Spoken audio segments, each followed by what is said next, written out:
Ժողովրդեցոր հակակոռուպցիոն կոմիտեն հերթական ձայնագրությունն է հրապարակել եւ այդ հերթական ձայնագրությունը, որը վերաբերվում է ուժեղ Հայաստան կուսակցությանը, դե նորություն չկա,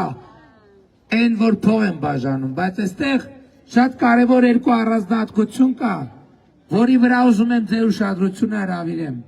Այդ առանձնահատկությունն է նա, որ այդ կուսակցության շտաբում խոսում են եւ մարդկանց փող տալու եւ փող վերցնելու գործողությունը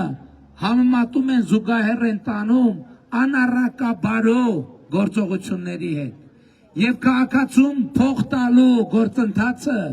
համեմատում են պատկերավոր ասած մարմնավաճառի հետ հարաբերությունների մեջ մտնելու հետ։ Սա իրական պատկեր է եւ շատ հաջորդ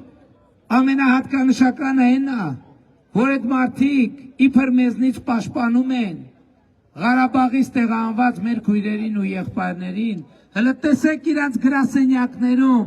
ինչ են խոսում եւ ինչպես են խոսում Ղարաբաղի մեր ժողովրդի մասին։ Ամենավերջին լկտի եւ սանձարցակ սեռական բնույթի բառապաշարով քաղաքացիներին իբր ցուցակներ են կազմում եւ ցուցակներ կազմելու գործընթացը համեմատում են մարմնավաճառի հետ հարաբերություններ մտնելու մեջ, դա նկարագրելով, զուգահեռ տանելով անառակաբարո գործողությունների հետ։ Եվ սա ճշմարտություն է նրանց ընկալման եւ լեզվամտածողության մասին, ճշմարտություն է Հայաստանի Հանրապետության քաղաքացիների նկատմամբ նրանց վերաբերմունքի մասին։ Ինչ են ասում նրանք։ Նրանք ասում են, որ փող ենք տվել այդ քաղաքացիների հետ, ինչ ուզենանք կարանք անենք։ Փող ենք տվել քաղաքացիների հետ, ինչ ուզենանք կարանք անենք։ Եվ դա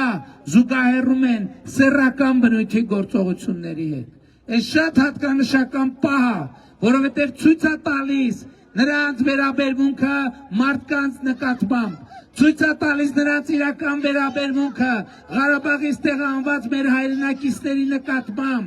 որ իրանք եւ սա քրեական օլիգարխիայի ամենաբնորոշ հատկանիշն է, մարդկանց վերաբերվել որպես ապրանքի,